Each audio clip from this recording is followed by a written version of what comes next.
Good afternoon, good evening, good morning, or good night, whatever time it is for you. Today we are looking at the Buck 119 Special.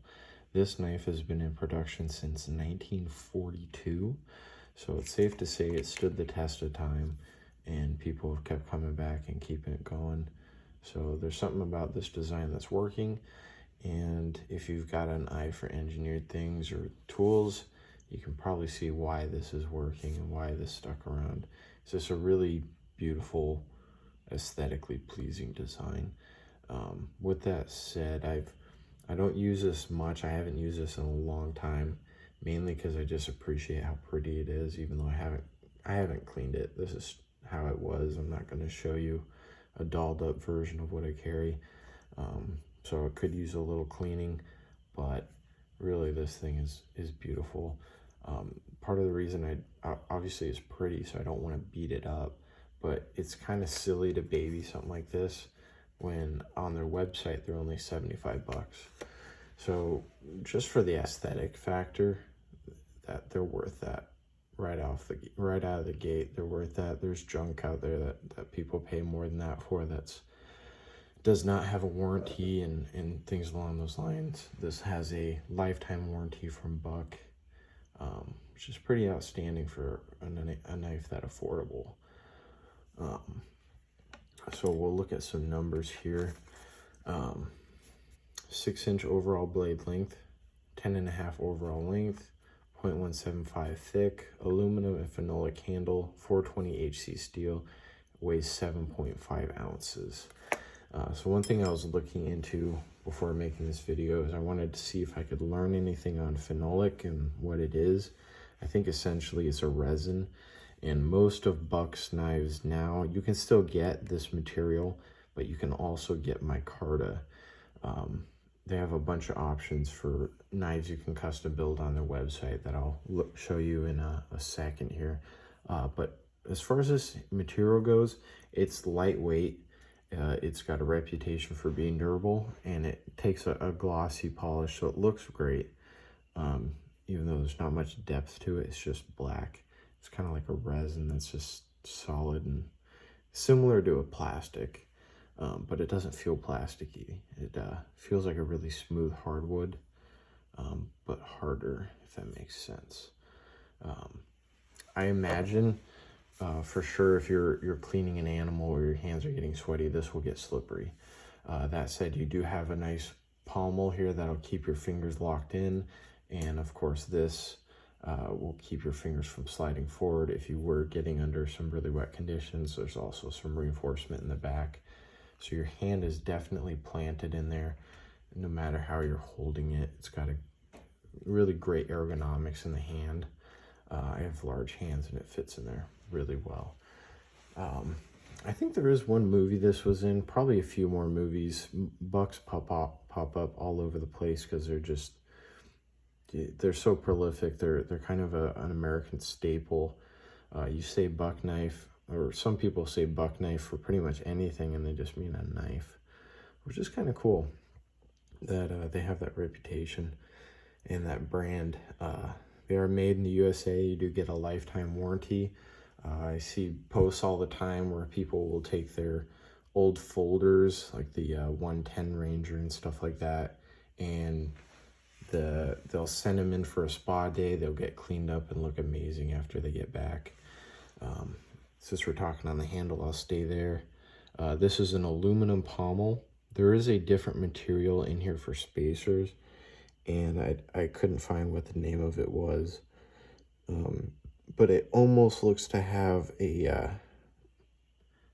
like a diamond pattern or something along those lines. Sort of reminds me of carbon fiber, but it isn't. It could just be a texture version of this, but it does look a little more brown. It is full tang, but I believe it's a thinning out, tapered tang. And this is, I believe, screwed on and then glued. So people do customize these. They'll take this off, put their own handle on, or whatever it is they want to do. The blade steel 420 HC. They heat treat these really well. They have a really good reputation for doing that right. I'm not sure if this one, I don't think this one is the, what's it called? It's like the Ross heat treat or Boss heat treat. I don't think this one was available when they had that, or maybe it's just a cheaper version, because you can get things like these at Walmart, which is kind of amazing. Something this pretty you can get at Walmart. But the blade steel has got a reputation for being really tough, holding a great edge. It's a stainless, so it shouldn't rust on you. If you do get rusting, it's because it's sitting in a little spot and it's just junk on there. You need to flake off. A nice choil there. I wouldn't necessarily be putting my finger there, but they did round that out pretty nicely. Going to the belly of the blade here, it is hollow ground. As you can see, it's got like a little curve to that, and I'll do some more measuring to kind of see how that looks like under a measuring tool. A nice clip point here, you can really get in there detailed. If I were skinning, you could use this for skinning for sure, but they also offer the Buck Kalinga, which has a really gnarly sweep. I don't believe it's available right now for that knife. They offered a 2021 limited edition with a micarta handle that looked beautiful and a brown leather holster sheath. I think you can still find those online, but it was a 2021 release, so they're not quite as available now. Today is 4/4 of 2023, just for shits and giggles. So it does come with the leather sheath. I'll go back to that in a second. Really nice, genuine leather. Do they say genuine? Sheath made in Mexico. Mi amigos. And it's real leather. It's held up well.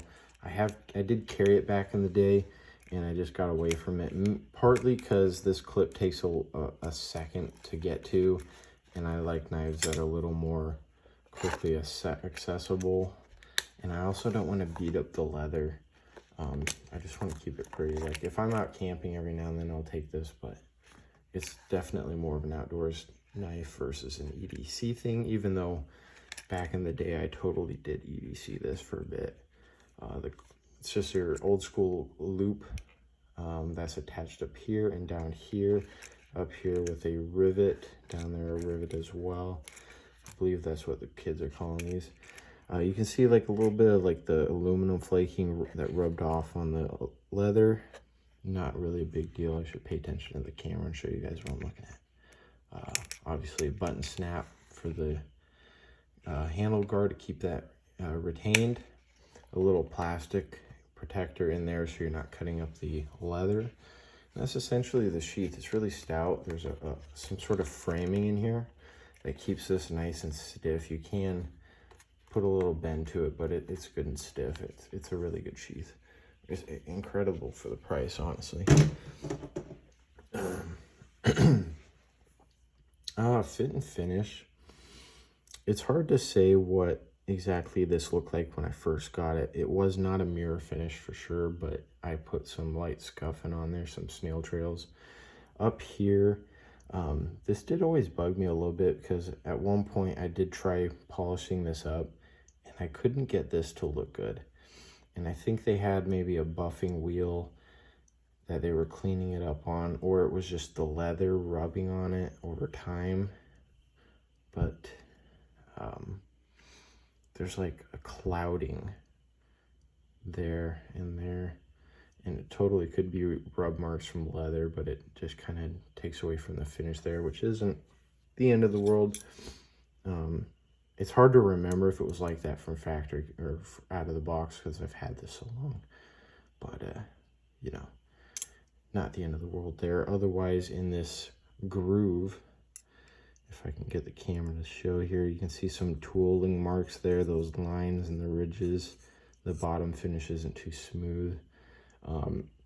It's not like critical. If you got junk in there, I could see it looking gross if you didn't clean it out, but it shouldn't rust being the stainless steel it is. Just what it looks like, they basically had a bald nose end mill that they bring into the material and drag across and lift out. And maybe it was just getting old and it's leaving some lines, but you know, it's there. I don't know if that actually serves any function. It does kind of add to the look. It's got a classic look from like the Scary Movie or Scream. Yeah, I think it's called Scream. You know, that's a knife this movie got famous for. Whether people even recognize the knife or anything, they just kind of, when they see this iconic shape, they think of that, you know, subconsciously sometimes even. It's just, oh yeah, that's that knife that one thing carries in the movie. Edge is laid back pretty nice. Being a hollow grind, it's got that cool curve there. It does start fairly thick. It's a decently thick knife, not excessively, but it's not something I'd be slicing tomatoes with. You totally could. Like that belly's so wide and tapers down so quickly, it really does feel slicey, but it's a little thick for delicate food stuff. Up at the tip, it tapers down in thickness a little bit. It's pretty much full thickness to right about there. So if you were doing detailed stuff such as skinning or so, you totally could use this part of the clip point or the drop point, whatever you want to call it, for getting in there. So I guess for now, we'll move on to some measurements. Otherwise, fit and finish is pretty good. The edges were rounded nicely. I don't know how much of this is just due to age, but you can feel a little lip to these. It's almost not worth noting because some people might hear it and freak out, but I feel it. You know, it's minimal, definitely minimal. It's only if you're looking for it that you're gonna feel it. If it's in the hand, you know, it feels perfectly smooth unless you're sitting there just checking it. But again, for the price point, like to get that nitpicky over $75 knife, that's you know, it is what it is. People will take these and perfect them if you want to. You can polish it up yourself and take it to that next level if you really want to. Well, I suppose I'll go into measurements here. I guess one thing I could get out of the way before I start measuring stuff just for fun of it, is on their website, Buck's website, you can customize this. You can change the aluminum to brass or aluminum, obviously. And the handles, there's a bunch of options in the blades as well. There's 2 blade steel options. You can get S30V or 420HC. You can get the S30V in black Cerakote or satin. You can also get it with or without this little channel. So you could have that deleted if you want to just have a smooth flat body, which they do offer engraving, but I don't know for sure if their engraving goes up here or on the blade. Other than that, in the 420HC, you can get chip flint, which basically it looks like knocks or grind marks out of the sides and makes it look kind of almost handmade. It looks really cool. One knife maker that I can think of that does that really often is Borka, B-O-R-K-A. He does a lot of that rock grind stuff. Looks really cool. The chip flint also, I believe, is satin here, and the sides are black, which makes it look like a blacksmith just hammered it together and made you a knife, which is pretty cool. You can get aluminum or brass with micarta for $10. Micarta is an interesting material. I can show you some examples of in a second. Elk and walnut spacers, $135 just for that upgrade, in addition to anything else you want to add. Shockwood, $150, bluewood, $15, ironwood, $55, black palmwood, $55, cherrywood, $15, phenolic, which is what I have here. There's no upcharge for that. You can just get that. Distressed leather, black brown, fold over. These are for your sheath options. The brown one only showed left-handed. I imagine you can buy the black on its own if you need a backup one or whatever. Fold over instead of the set it aside here. Instead of the clip, there's a cap that pops over, completely covering the knife, which is nice. It will reduce any light glashing off of there. Also protect it from bumps and such. The display case is also available for $60. So you can make a really, really gorgeous knife. And when you go on their website and you select those different options, it gives you a preview of what it'll look like, which is pretty cool. You can make some beautiful ones. They also can customize their Bowie and a bunch of their other folders and one of their smaller Skinner fixed blades, I believe. I mentioned micarta. Micarta is a resin mixed with a fiber. So if you imagine if you took jeans and glued them really hard, it would feel like jean material. So it would be grippy, but it would be dense. Here's an example of some micarta. I only have a few knives that are micarta. This one just happened to be within arm's reach. One thing with micarta is it's definitely hard and tough. This is the SE4, by the way. And they're definitely tough, and they have a really nice grip. Even though there's no visual texturing done to the knife, they just feel really good in the hand and grippy. Especially if your hand gets wet, this seems to get more traction on the material. One thing I've noticed is it does pick up oils from your hand. You might be able to see it's lighter up here than the back. Right around here, it is that line. And that's because this was protecting it. And this spent a lot of time in a backpack for a bit. So this was exposed to just the moisture of every day and whatever oils were on the backpack itself from a lifetime of getting carried around. This was in there maybe a year and it looked like that. So it's, you know, it looks like it's had a life, which is nothing to cough at. I don't have any problem with things developing some character. Speaking of character, this knife just has beautiful character. It could have the character of the Scream movie where the villain carries one, or it could just be the knife that Grandpa used. He bought one and he used the heck out of it his whole life. And that's a cool thing with these buck knives, that they have a reputation for. With that lifetime warranty, you can send it back for spa days. They'll touch stuff up. Within reason, I hear stories all the time of them either replacing or rebuilding and refurnishing really old knives that have just gone through it. And sometimes they'll even want to keep the knives and put them in their museum. So that's pretty cool. They have a little collection of all their old stuff. And most people, if something's old, they just toss it. To some people, it's a part of their history and they treasure it, which is really cool. This is it's kind of ridiculous for the price, but like, I feel like this is an heirloom quality commodity that you can own. It's something that you can pass around and actually use. Realistically, you can really use this. I wouldn't want to abuse it. It's just so pretty, but it is engineered to be used, and it's been around since 1942 for a reason, because it walks the talk, and it has that Grandpa vibe, which I like a lot. These are, oh, I don't know. This one's missing a blade. I got these at a little antique thing. They've just been sharpened to heck. They're probably 100 years old. They could be 50 years old. They could be 150 years old. I don't know. But this is something that someone used. He had this, he probably carried this one thing for years and years and just sharpened the heck out of these blades.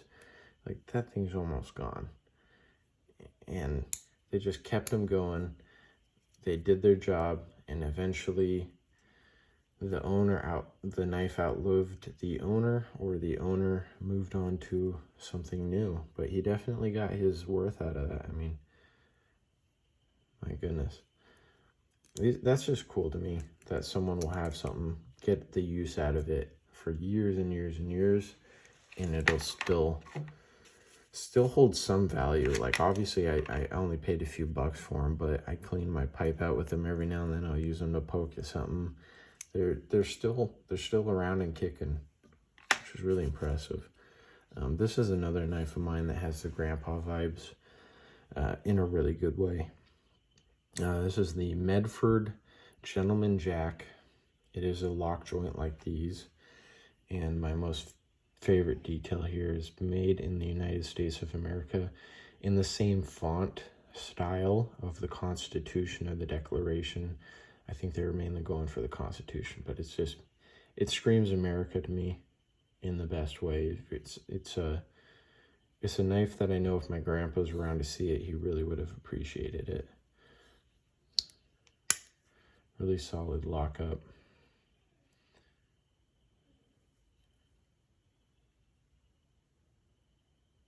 This is a beauty. Maybe I'll talk more about this some other day, but outstanding knife. And it has that character in such a good way that this is another example of an heirloom. But this one was 300 and, was it 300 and something or 270? I think I paid 270 for this. $270 versus a couple bucks versus 75 bucks. And they do have folders that are in the slip joint file style. Blech. Mush mouth over here. Slip joints have been around for a long time because they're reliable and they keep going. And that's why Buck still makes them. They do have more modern liner locks, but they do the job. They do have other models that are very similar to the 119. They have a longer one called the General. I believe it has an extra inch or two on it, and it's possibly thinner blade stock and thinner overall width, but it's longer. They also have the 124 Frontiersman, and it looks fairly similar lengthwise, maybe an extra inch on there. So you're going up to around the 7-inch range, which to me is pretty much bare minimum for something in camping. I want that length for wood or whatever comes down the road. I don't want something too short unless it's just a backup to a backup kind of thing. The 124 Frontiersman is 13 ounces where this is 7.5. It's 13.3, so it's twice the weight essentially of this. A little thicker, a little longer, and I really want one because I know I love this. So if I had the bigger one, and I know I'd love, just, it would be awesome. And I also got my mom the smaller version of these once for Christmas, and I don't recall the model number. I want to say 132 or something silly, but I'm probably way off the mark. But it's about this long, maybe 2 inches shorter, so around the 4-inch blade range. The thickness is maybe half the thickness of this width here. More of a small food processing thing or a small game knife. Yeah. But it's essentially the same aluminum, black satin, and it looks beautiful. And that was again in the $70 range ballpark, and it just looks incredible. And I want one for myself. I also want the 124 General, and along with a list of 100 other knives that are on the bucket list. So let's start measuring stuff. I think I've jabbered on enough about what was on my mind with the knife here. It's right at 0. We're going to check the blade thickness for funsies, 1.736. They said 1.175. Blech, mush mouth once again. See if it's the same down here. I imagine it will be. Oh, a little taper of a couple thousandths down at the end, which is kind of interesting. And that's probably just due to them polishing. They probably just took off a little bit down here as they got closer to the end, and that's no biggie. A little interesting though. What else do I want to measure? Let's look at the overall length. Even though we have their measurements just for funsies.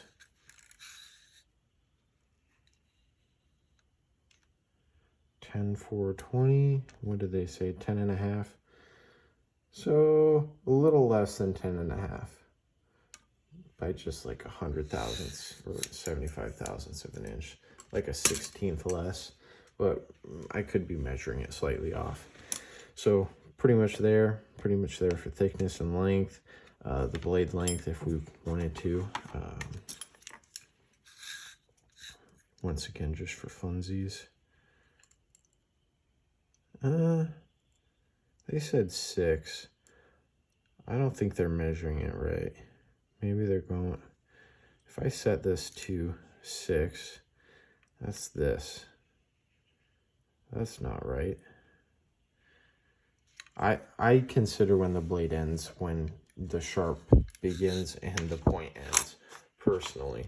This is a 6-inch caliper here, so this shouldn't even be long enough to measure it. But if I use this from tip, even if I just go to where that grind ends, I'm getting 5 1/4. So that's much different than the 6 inches. I don't think it's a bad thing, but for this camping style knife, I do want that extra length. I didn't even measure that before doing the video, so I'm a little surprised that that was that far different than what I was expecting, just going from the numbers off their website. I'm not emotional about it though. I still love it. It's so beautiful. So we did the length. I guess I could show the width of this for funsies. About 1 1/16 there. At the widest here, just because we're measuring stuff, 2.08. And when it's on your belt, it carries decently. Sometimes I even had pockets that just happen to have pants that just happen to have pockets that I could tuck this into, and it would, even like the hammer loop, and this would sit right in there, and it would just be perfect and stay right at the side.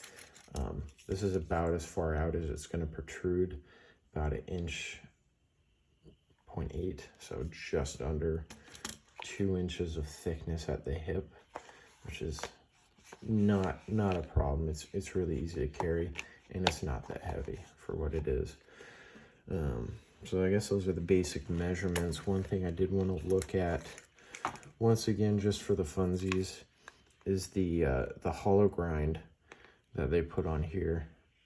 I want to see what the thickness is behind the blade and how quickly that tapers up. So I'm just going to bring this right to the beginning of the edge. If I can focus. What did I get? 30 thousandths behind the edge. I'm a little bit farther back, but that's not biggie. And then we'll see how quickly this tapers up. If I go right to the middle. What do I got? Almost 50 thousandths right there in the middle. And then all the way back to our full thickness, of course, of, what the heck are you doing?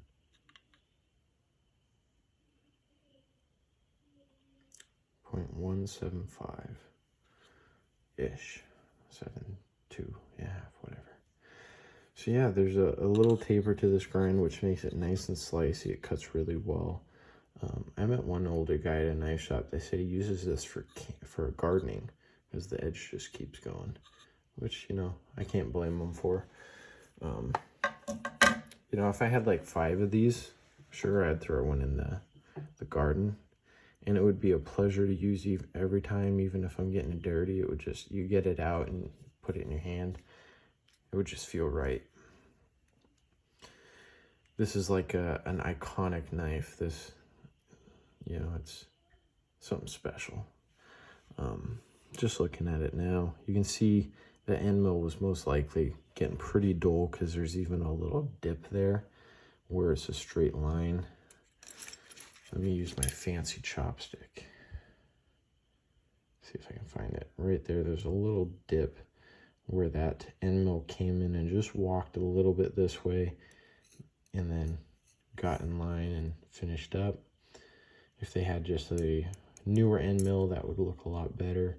This end looks mostly perfect. Besides the finish, they could have cleaned that up a little bit better.